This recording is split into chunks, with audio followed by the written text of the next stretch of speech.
afternoon, good morning, good day, depending on where you're from. Welcome to our session, Building Bridges Where There Were Barriers. I am Jamil Bey of the UrbanKind Institute in Pittsburgh, and I'm here joined by some of my colleagues. Before I introduce them, let you know how this session is going to go. We've been working together for some time, and we've developed a pretty tight-knit rapport amongst us.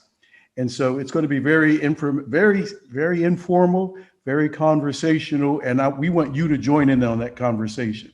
And so we have two features here. One, there's the chat box, and what I'm asking you to do now, just so that you can help yourself find it, find your way to that chat box, and just give us a shout out. Who are you? Where are you from? Where are you viewing us from? And then there's another function, the Q&A function, that we want you to use for later in the show. We're going to come back and answer some of your questions about the work that we're doing and how we think it might, sharing our experience to help you think about how we can start building lanes of trust in your work. So if you want to do that now, I'm going to go around and introduce my colleagues. And one time, when you're introducing folks, these little tags and their titles after that I just hate doing that because it seems to frame the limit of all of who these powerful people are. But it is what it is. I'm going to start with Chile Gramoi she's a Heinz Fellow Project Director at the Center for Urban Education at the University of Pittsburgh. Felicia Savage Friedman, founder of YogaRoots on Location. She's the community lead in the Pittsburgh Study. And Dr. Liz Miller, who's a pediatrician at Children's Hospital of Pittsburgh and a professor of pediatrics at the University of Pittsburgh School of Medicine. Said, I'm Jamil Bey, and we're just going to jump right in. Okay, we're here to talk about the Pittsburgh Study and how we use that as a tool to building bridges where there once barriers. So, what is the Pittsburgh Study? Liz, can you help us to answer that? What is the Pittsburgh Study? So what an incredible honor and privilege to be with all of you and my co-presenters today. And Jamil and Felicia and Shallegra know that there's really truly nothing that brings me more joy than talking about the Pittsburgh Study and our coming together in community to really focus on child and adolescent thriving. So what is the Pittsburgh Study? So it is truly an audacious collective impact initiative set in Allegheny County, which is where the city of Pittsburgh is. But, our region, Allegheny County, extends a little bit outside the city as well. This is a community partnered research and advocacy that's focused on child and youth thriving. And we'll talk more about what community partnered means. We are strength-based. This is an asset-based community leadership development, recognizing the beauty in all of our communities and certainly recognizing that our children, our youth, our communities, our families are not broken, and that in fact there is such incredible resiliency that we want to continue to lift up and center in our work. This is a scientific study, but it is scientific study that is done differently. We'll talk a little bit more about research with, not research on. And we are fully committed to data driving systems change, focused very explicitly on racial equity for our children and young people. And what you will also hear in our conversation is that this is a table that continues to grow and that all stakeholders, anybody invested in really supporting the future for all of our children are invited to this table. So the next slide around the Pittsburgh Study is our vision. And I shared with you that it is audacious. And in fact, really one of our outcomes for this work is having more young people feeling hopeful and truly genuinely hopeful, what is often labeled audacious hope. that every child in our region is healthy, thriving, and achieving their academic goals. And we do this on the next slide through very intentional partnership with our communities.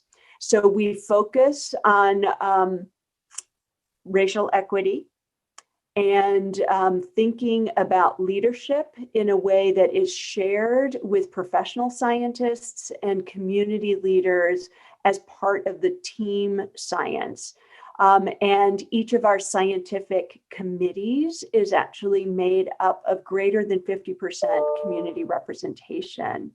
Together, we have actually co-created a thriving framework where we have come to appreciate that for children to have strong bodies and strong minds and strong sense of self-identity and worth, they need to be surrounded by environments that are safe, that are full of joy, fun, and happiness, where family relationships are strengthened and nurtured, and where we are really thinking about healthy environments, including clean air and clean water for all of our children. And so each of our scientific committees focuses on different aspects of child and youth thriving. Some of our community partners focus on healthy pregnancy, for example. Another scientific committee focuses on healthy environments and strong bodies.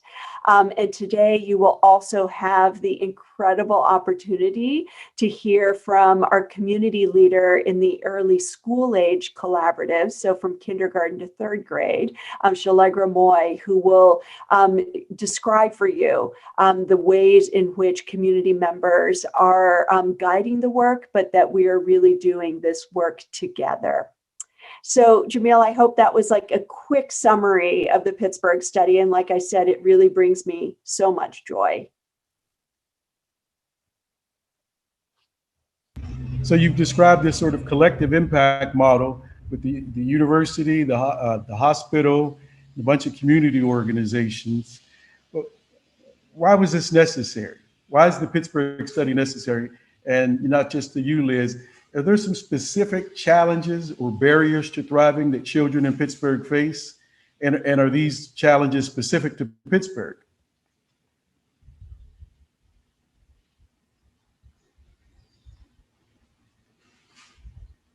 Felicia, are you waiting to unmute yourself? You look like you were ready to. You look like you're ready to unmute, Felicia. Yeah, I wasn't actually. Well, talk about why is this Pittsburgh study necessary, Felicia? Oh my gosh. It's necessary because especially, and I'll self-disclose, I am a Black cisgender woman, born and raised in Pittsburgh. So I was born in 15219, which is the Hill District, August Wilson's birthplace, actually right down the street from where I was born. And I grew up in 15206, which is the East Liberty, Lincoln, Leamington, Larmer section of the city of Pittsburgh. Why is it important that the Pittsburgh study exists? Because we as Black mamas and babies, our rates of dying and not thriving in the city are an abomination. So in terms of why this is important is because we are important. I am important. My life matters. Black and brown mamas matter. Black and brown children matter. And if you look at the statistics and all of the research that has come out, it points that we are not thriving in the way that we should. And even though we are thriving in spite of all, still we're not thriving at the rate that we should, that there's equity. And we know at the crux of this, it's racism is the reason why we're not thriving. So the Pittsburgh study, we are able to curate spaces so that we can have vulnerable conversations with academicians, researchers, scientists, community members, grassroots organizers, all in the same space so that we could really focus and have the same terminology that we're undoing institutional as well as personal racism, sexism, and capitalism. And we're doing that meeting by meeting, group by group, and Shallegra gives a phenomenal opportunity as a community worker, an advocate for us to be able to be doing this work in real time. So that's why it exists, because I matter. My life matters. My daughter's life matters.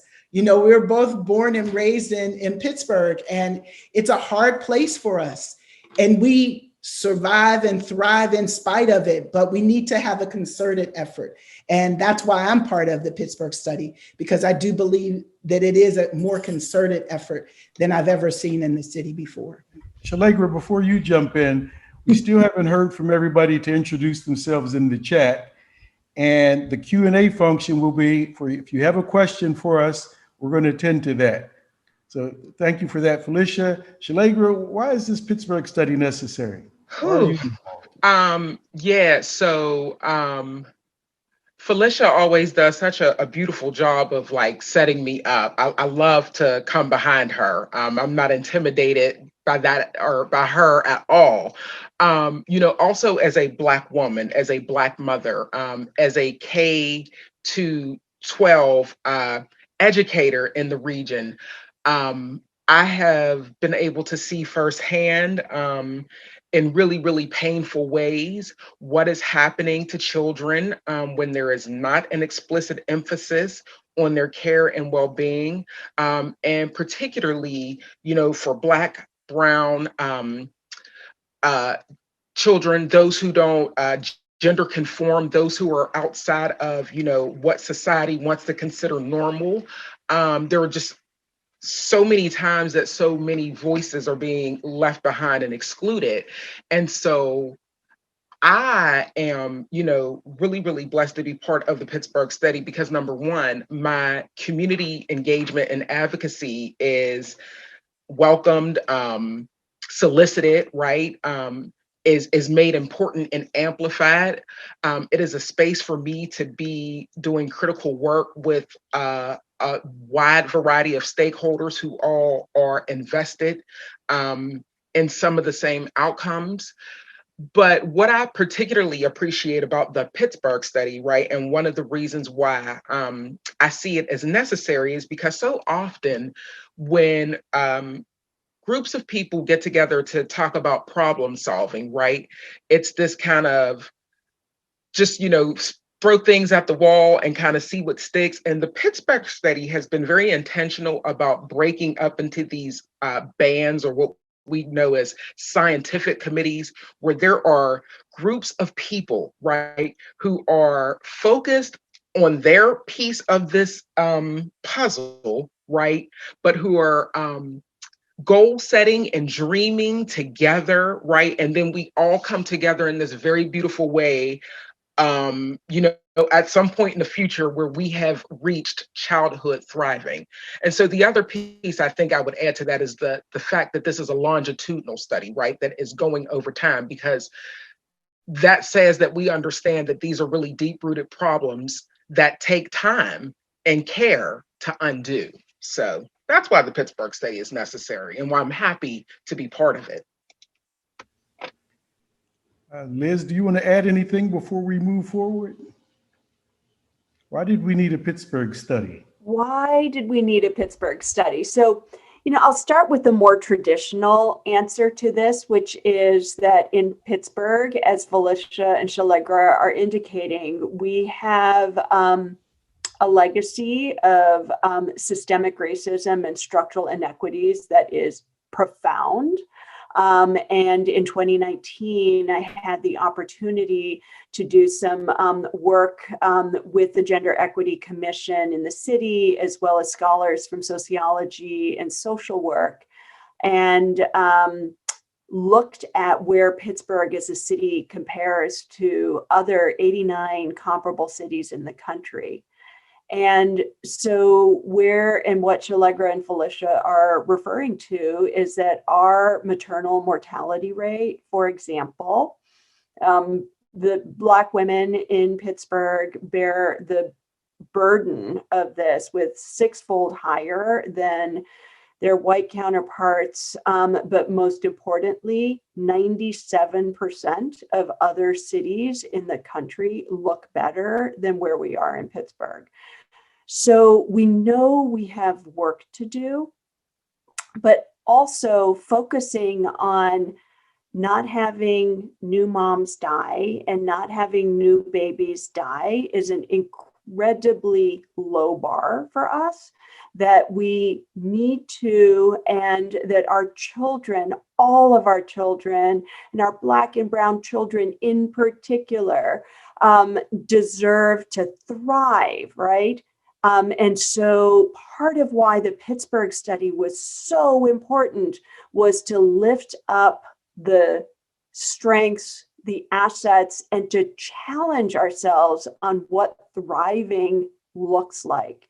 And really listening to community members to guide us on broadening our horizons.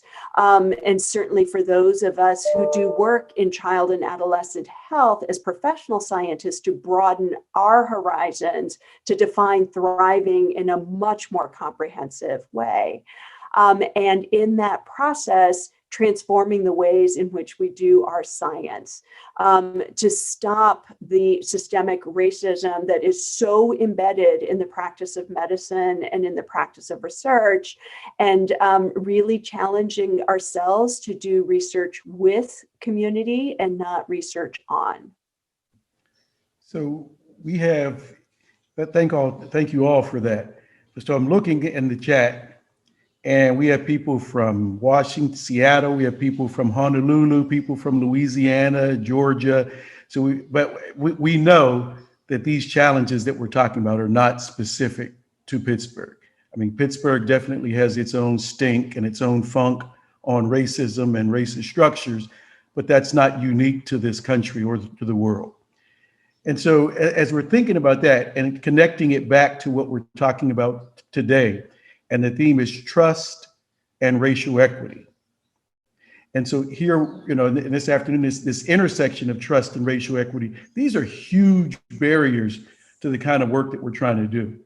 So if we're going to be successful in getting what we want out of the Pittsburgh study, how do we address those joint challenges of racial equity and building trust? Oh, yes, this is the multi-million-dollar question. This is where the rubber hits the road. Rubber hits the road. Yes. How do we build trust when there have been and still are put up so many barriers? Like, we got to keep it real.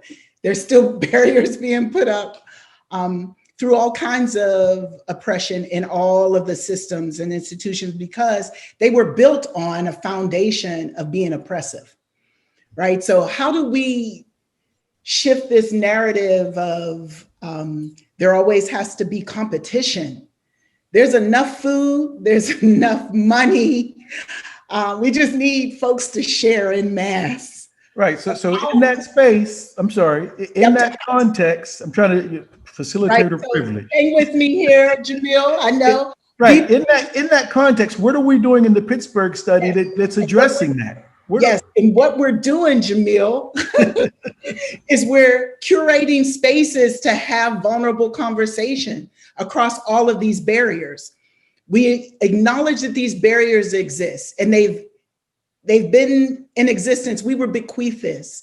So what we do is we curate spaces so that folks can bring their authentic self and be honest. Like right before we came on live, we had to be honest about my name was being mispronounced, right? This is the nexus. This is where the rubber meets the road. Being honest and being able to trust and have confidence in our own voice, no matter what our upbringing has been, understanding that we're all committed to grow and change and learn, but we have to do this together. So creating those vulnerable spaces so that you can be honest and bring your authentic voice. I think it's like the baseline, but it's not happened, consistently. So having a practice of this happening, that's my 2 cents. Liz, Shallegra? Yeah, and so, one of the ways I see the Pittsburgh study addressing the intersection of racial equity and trust is by, number one, naming, right? Calling a thing a thing.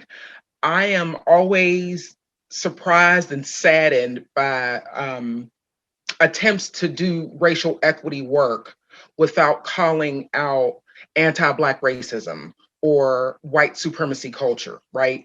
And you can't do one without the other. And so, particularly as I think about the scientific committee that I am the community lead of, which is the 3 R's, which is racial equity, reading, and relationships, right? So we are always talking about race, racism, and racial equity, at the forefront of all of our dialogues with our community champions. But one of the things that the Pittsburgh study done that I thought was so poignant, so necessary, and so critical was that all of us who are connected to this study as community leads, as community champions, were strongly encouraged to attend anti-racism training facilitated by the one and only Felicia Savage Friedman, right? And so when we talk about trust, which we know doesn't happen overnight, right? Trust takes vulnerability, trust takes humility, trust takes transparency, and the Pittsburgh study is walking the talk. And I just think back of like how many connections were made from across people because the study is so big, there's so many of us, but in these small groups, we were with people that we may not have necessarily been with, and we were able to see growth and vulnerability in people, right? And like that's the work that the Pittsburgh study is doing, and that we've got to commit to continuously doing, right? Because I think we need to be doing anti-racism training every year for all the folks, because folks be forgetting. And so, we need to we all need reminders. I love that folks be forgetting. So when I think about this kind of work in the work that I do, I'm always like just trying to remind folks, because they're like, why are you calling everything racist? What do you mean these racist structures? And for me, it's as simple as this. I mean, the University of Pittsburgh is a fine institution, established in 1787. Okay. What was the world like in 1787? What was the world view? How were indigenous nations viewed in this part of the country, in this part of the world at that point by the founders of the institution? Black people were not even connected to the human race in some of the classes that they were teaching at that point. So when did the university have its reconciliation moment? And so that's just one institution, and we can go around and wherever institutions you're associated with, your city governments, your municipality, all of these institutions, when did they have that moment? Sure, there was a new policy, a new tweak, but when was that moment of, wait a minute, let's disrupt and reset? All right, now this is a tall task, so I'm going to ask, with that framework, all right, the Pittsburgh study, what are we doing differently? So Liz, as a researcher, as an academic, okay, how we know what research on used to be, but with the Pittsburgh study, we're talking, deliberate about research with communities. Can we introduce that? How is that different, and how does that disrupt white supremacist research? Mm-hmm. So I'm going to start with kind of a nuts and bolts answer to that, Jamil, but then turn this to Felicia and Shallegra to talk about our shared principles. Because the nuts and bolts part of this was, you noticed with the community partnered research structure that very intentionally, in setting up the Pittsburgh study, we said this would not be professional scientists over here, and then they run over to a community advisory board and say, well, what do you think of our flyer? And then go back into the ivory tower and fix the flyer, right? That is sort of the traditional way in which, quote unquote, community partnerships have occurred. What and the way in which we set up the Pittsburgh Study, and I really want to do a shout out for my dear friend and colleague, Val Chavis, who was the community lead for the Pittsburgh Study when we first started in 2018. She was at the time a director of one of our family centers here in Allegheny County in the East Hills neighborhood, where 17 years she had been really serving as the connector to resources for families and children in her neighborhood. And when Val joined the Pittsburgh Study, she did so with the understanding and expectation that she would push us towards more community involvement. And that was where we landed on the idea of having community leaders as co-leads of all of our scientific committees. That also means that people are paid equitably for their time. So, to be super transparent, Felicia, as the community director of the Pittsburgh Study, is paid the same amount as I am for involvement in the Pittsburgh Study. Like, we are really firmly committed to being transparent about equitable compensation. But what has been fascinating is that Felicia has also had to push the University of Pittsburgh to kind of humanize their practices, right? Because when you're a community member and the idea of paying community members for their time, the university only sees these folks as vendors. That's the language that is used, right? That you're a vendor and that the university is quote unquote purchasing something from, right? It has all of that sort of oppressive language, right? That is built into this idea of extracting labor from community. And so Felicia, together with one of our former administrative assistants, Marcela Souza, led a series of workshops within the university to start talking about humanizing our practices, getting rid of some of the really cumbersome paperwork that the university requires. It is continuous work in progress. We're hardly close to being done. And increasingly, more and more researchers are coming to us in the Pittsburgh Study saying, how did you all do that? And how do you pay community members? How do you do this? And so I think that we're starting to shift. Of course, for me, I, as an academic who has always had just the immense privilege of learning from community and learning with community, that having community partnered research, not as something that sits on the margins, but as the way in which we do our science, for me, that is my ultimate goal with this work. But Felicia, I'm wondering if you can talk some about our shared principles, because they too are embedded in the contracts that we do with each community member. Yes, thanks, Liz. Are we able to bring up the shared principles, the slide that was formulated at the retreat? I don't think we have that handy. Oh, okay. Okie doke. Okay, well, the shared principles. Now, the shared principles, what's wonderful about the Pittsburgh Study is that the shared principles were put in place before I got on. Oh, awesome. So what you're seeing here is the shared principles. Awesome, magic. Thank you, Monica. Yes. So what you're seeing is a representation of community members, researchers all coming together in celebration of formulating the shared principles. What I know as an anti-racist organizer is that part of this hard work that we do in curating vulnerable spaces is that we have to have ways to be in relationship with each other. We've all been raised quite differently. We've all been baptized, so to speak, in oppression. So the shared principles is a way to pull us out of our old ways of thinking and start to shift that paradigm. And the beauty of shared principles is not just in the rhetoric of them, because I'm seeing them all over now. You know, everybody has shared principles, everybody has organizing principles now, but it's how to use these in real time. You know, and so one of those ways that I see in terms of leaving your ego at the door, and Liz so eloquently, I believe, spoke to it. in terms of the pay, she and I, our pay, and just in terms of how we have to retrain ourselves and rethink about everything we do.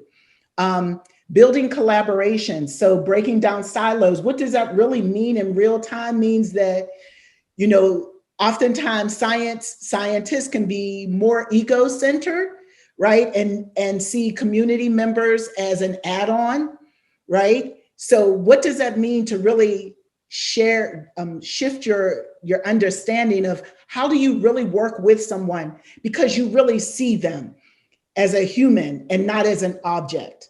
And so really working with ourselves and maintaining, like this one here, I really love, is maintaining an open and inclusive communication. So really speaking from your authentic voice, you know, as I had shared earlier. So in terms of really having, bringing your full self to this space. Also, the keep learning, listening, and expanding the table. And, you know, we're working with that because, you know, there's an idea in the organizing community is like, no, we need to break the table down and rebuild another one, right? So we're understanding, you know, we're learning and growing, but the keep learning and listening. And our listening is more for understanding, because especially when you're formulating coalitions across all these barriers that have separated us as humans, it's hard to just listen really with the heart of understanding, but not to respond. I call that predatory listening. So really us practicing just holding space for each other. Like, I may disagree with you, but let me just hold it and we can come back to it. You know, so for me, it's more honorable conversations. Shallegra, is there anything that falls on your heart that you want to share here? Yes, so many of these, but I think I kind of spoke to our shared principle number 2, right? Prioritizing community input and recognizing that our neighborhoods matter. You know, I think about even the initial kind of I almost want to call it wining and dining, right? When I was being looked at, you know, to possibly be a community champion, right? And the lovely Sharon Geibel bought me coffee and a muffin, right?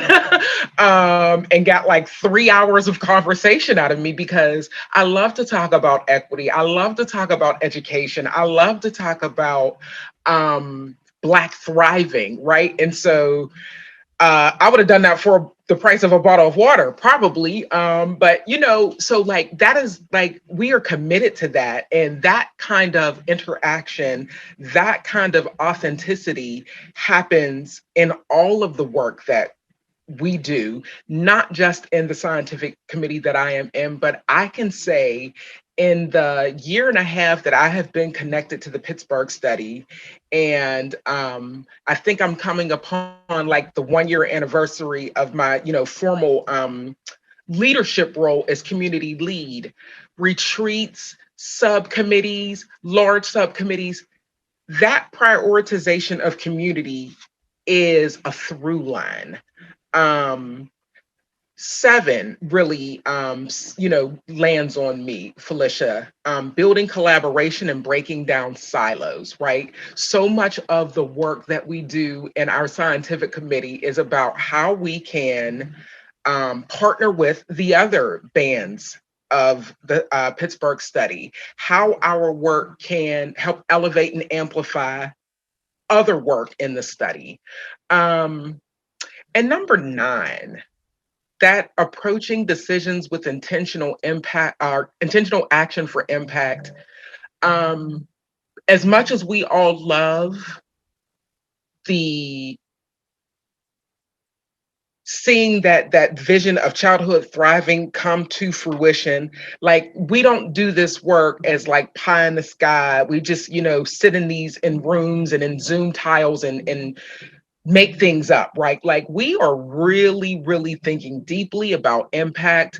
We're really thinking about a future Allegheny County where all children are thriving, where all families are thriving, because we can't have thriving children without thriving families. We can't have thriving families without thriving communities. We can't have thriving communities without a thriving economic system for folks to participate in, without thriving public education systems for children to actually be able to think about what their dreams are, to be inspired to actually actualize what those dreams are. And so, yeah, like 9 is really big for me and for us. You see, I was like, I went to church. I forgot I was in here with y'all for a minute. But that's, that's how we all think about the work that we're doing as members of the Pittsburgh Study. And so thank you. Yes, that was beautiful, Shallegra. It was. You took us to church, and I think but one of the things as you're talking about this, as we're thinking about this intersection of all of this work that's necessary, right, and how difficult it is when you start to see the passion of the people in this panel, but just who doesn't want to see thriving children, right? I mean, we know that that's not there, but when we start to look, here's a path forward, here's a way to do it. We've attracted a lot of partners and a lot of organizations. So one of the things that I think is key for our audience, we have 2 more questions here, and then we're going to get to the audience questions, is how do we balance the power dynamics when you're partnering with organizations with asymmetrical institutional power, right? So we've got the Allegheny County Health Department. So here's county with 1.3 million people, and here's the health department. It's a huge institution with a giant budget, and then you have small neighborhood organizations in partnership with them. The University of Pittsburgh and that giant engine, and my organization, the UrbanKind Institute, where we've got 10 employees, but we're in partnership, the Children's Hospital of Pittsburgh and the Homewood Children's Village. Okay, so how do we manage these asymmetrical power relationships and stay in power so that we're not dominated? What does that look like?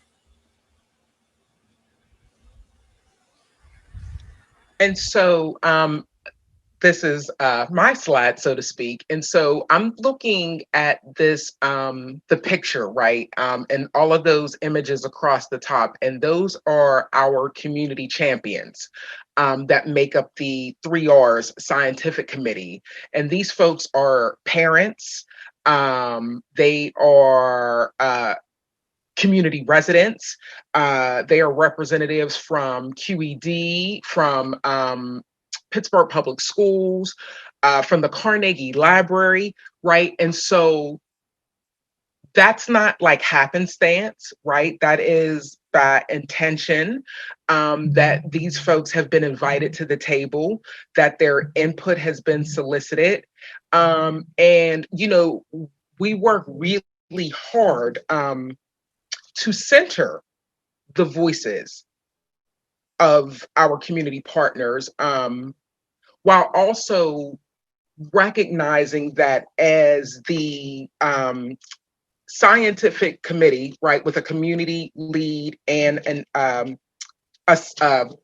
research lead, that we're not afraid to and it's a power balance for sure. But as much as we want to sing and will sing Kumbaya, right? We want input.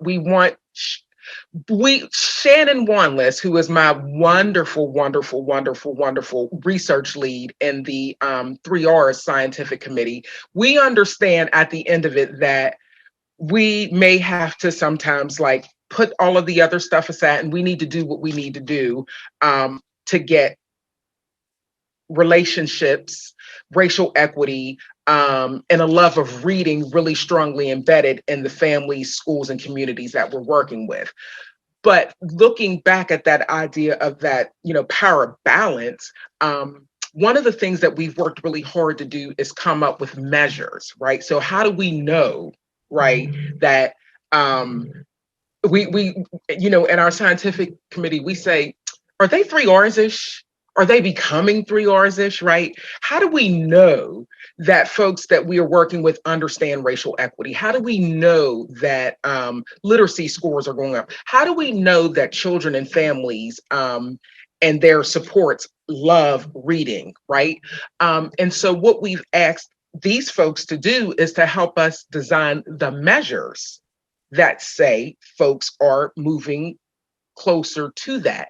And so that is how I see us being able to really strike that balance, because we have done so much open communication, so much mutual decision making on this side, right? That is helping us inform where we ultimately end up, that it really lessens, or, to this point has eliminated any kind of power dynamic, power struggles, or, a silencing or a minimizing of those community partner voices. Would you like me to talk about anything else on this slide, or are you getting ready to facilitate something for me? Let me slow down.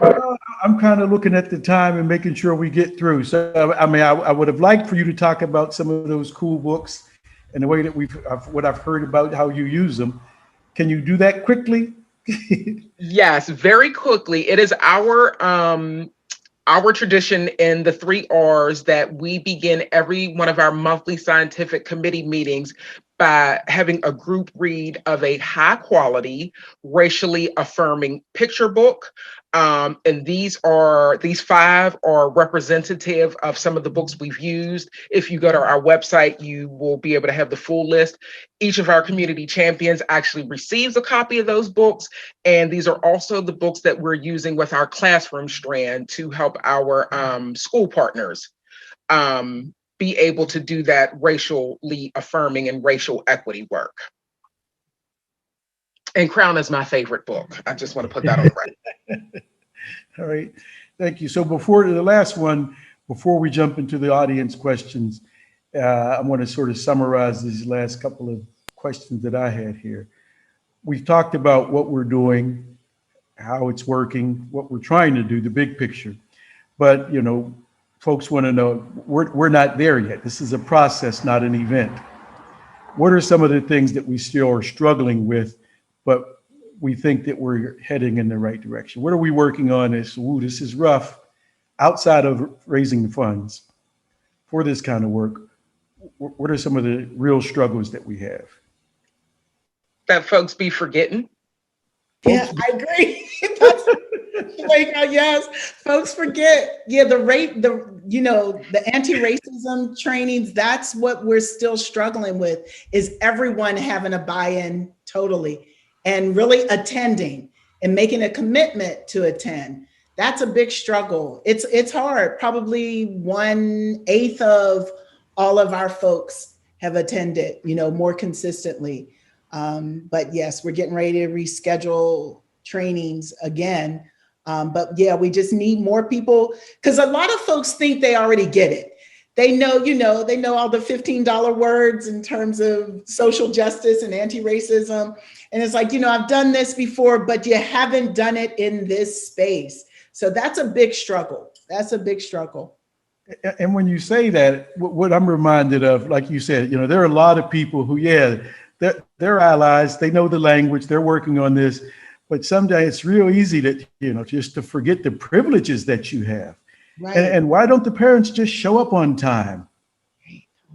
These kinds of things, it's the simple things that folks be forgetting. Right. Yeah. There's been a whole lot done and a whole lot of unfairness for a whole lot of time. And so I love that. Anything else that we're working on other than reminding folks? So I think I'm reflecting on the fact that, 2020 was a year like no other, right? And certainly want to lift up and honor the memory of George Floyd, as we see in the news, right? The trial underway, and recognize that for those in academics, there was this moment where it feels like the ground shifted a little bit within the university towards diversity, equity, and inclusion, numerous departments and schools having new positions in diversity, equity, and inclusion, new provision of resources, right? So it has felt like a very, very different moment in time. And I keep finding myself checking in with Felicia going, do you think this is for real? Like, is this really happening? While at the same time sort of worried indeed, right, that as we move into and emerge from the pandemic, the worry about going back to status quo and what it's going to take for us to keep this momentum going. We're having a conversation to push ourselves to say, that's actually not, we can be even more equitable. We can be actually pushing ourselves to really change the way in which we do our work. And I think what that's going to look like remains to be seen. I am hopeful that we're building in some structures within academics and within the healthcare delivery system that will help us achieve some of these goals. But I think that in my mind, continued vigilance is key. All right, I'm going to try to group some of these questions, but for those who are with us in the audience, and speaking for myself, Felicia, Shallegra, and Liz, all of us are very busy people and we spend a lot of time on this stuff, but we are all really accessible and probably will find some time to respond to an email if you want to dig in a little further. And so, as we're all easy to find, if you really have something, because there's a lot of good stuff in this conversation, in this thread with these questions. So there's some stuff about the 3 R's. How does art show up? How do you make time and space for parents to be there? Like, can you talk a little bit more about that, Shallegra? Like, what's that look like? How do you keep that engaging and keep that as an enthusiastic space for parents to participate? Yeah, so it's been so interesting because right at the right when we were really ready to take off with our parent strand piece, COVID, this thing called COVID-19 showed up and just kind of stopped us all in our tracks. But within the 3 R's, we have a home strand that has a team of a blend of community and professional researchers who are recruiting and working directly with parents on how to read racially affirming books in terms of how to have those, difficult conversations. Those parents are, providing us really invaluable feedback on shifts that we need to make in how we might do future recruiting. And so I'm not a member of the home strand, but I do know that they have been able to recruit families. And as a matter of fact, this summer, that strand of our work is set to take off. We do have a number of parents that are part of our scientific committee, and I'm always really proud of the fact that in the midst of a global pandemic, we were still getting about 97% attendance every month at our scientific committee meetings. So people are engaged in this work. People believe in what we're doing and they want to be part of it, right? And so you can see, you know me, but I'm silly. I'm very welcoming. And so I really think people show up so that they could see, what I'll be saying or doing each month at the meeting. But again, because we, on a more serious note, because we are earnestly soliciting what parents think, feel, and believe, because we are constantly weaving and reweaving that into the fabric of our decision making and our actions. People want to show up for that because they see what they've asked for reflected in what we're putting out. Don't pump me up, Felicia. I'll be passing my own plate around in a minute. We'll be back in church. So let me jump at this first one, and this came in at 3:23, and I think this was when you were talking about compensation. Someone said, "Love this point," and then there's another connection question that connects to it.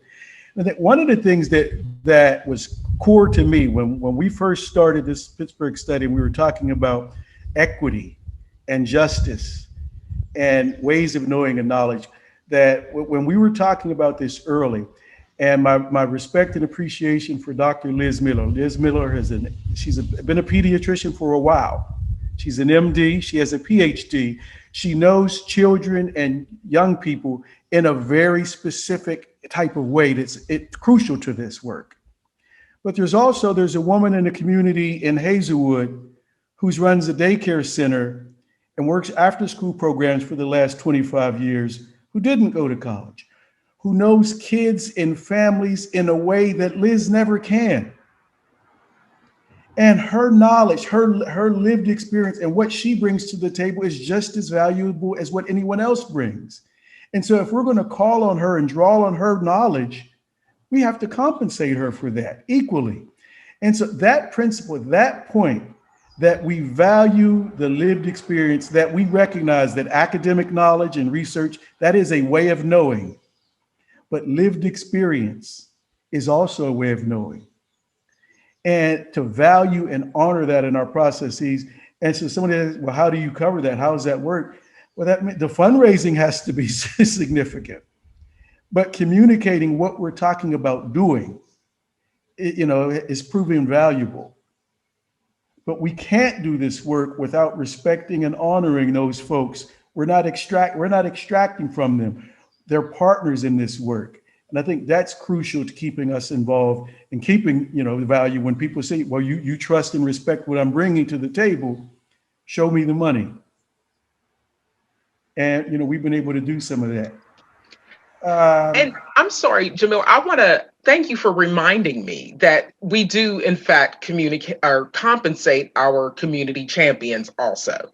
And so not only are the community leads being compensated, and I think I'm due for a raise. Thanks for, thanks for that shout out. But we compensate our community champions for the time that they give so graciously and generously give to us every month. And you're right, we probably could stand to give them more, but we recognize that your time is valuable, your experience is valuable, and this is not a commodification, right? But this is transformational work that we're engaged in together.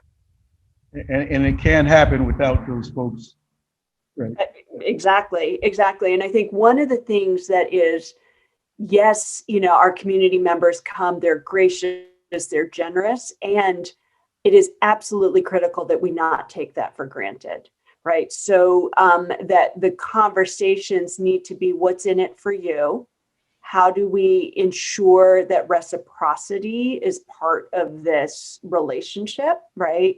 And whether it's helping support workforce development, helping and listening to people's career aspirations and supporting and making those kinds of connections. I think that level of intention of building up community leadership, I think, is a really key piece of this, right? I want, just want to make sure that that's one of the things that I've learned so much from listening to community members, is that really to make this less transactional and more a relationship is also about asking what's in it for you. All right, and so this Zoom channel has a hard stop in about 4 minutes. So I'm going to throw this one question at you if you want to fold this into your wrap up and goodbye.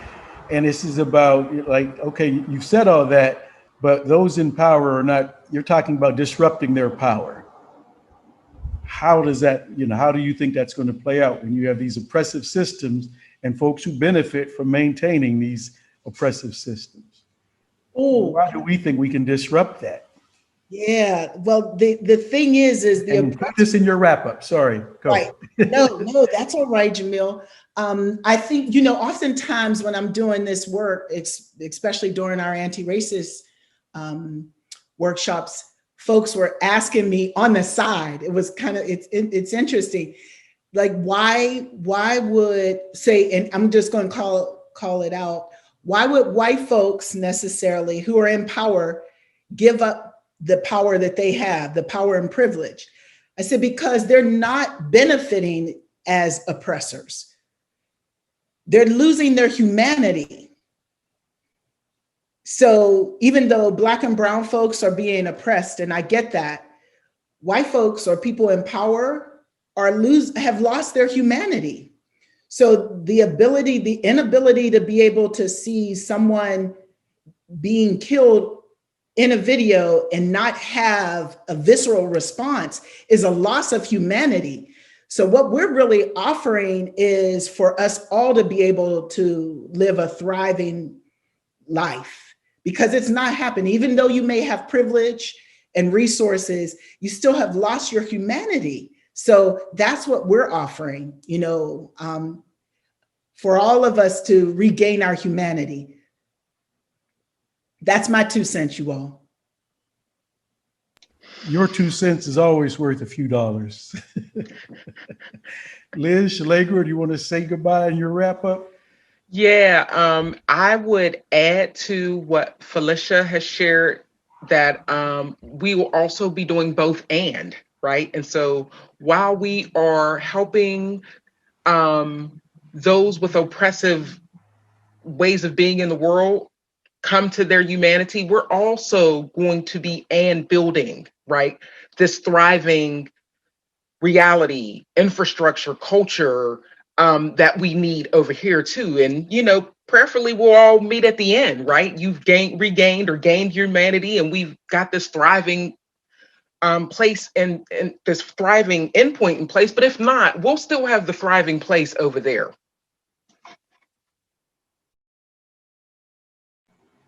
Liz, anything? 30 seconds?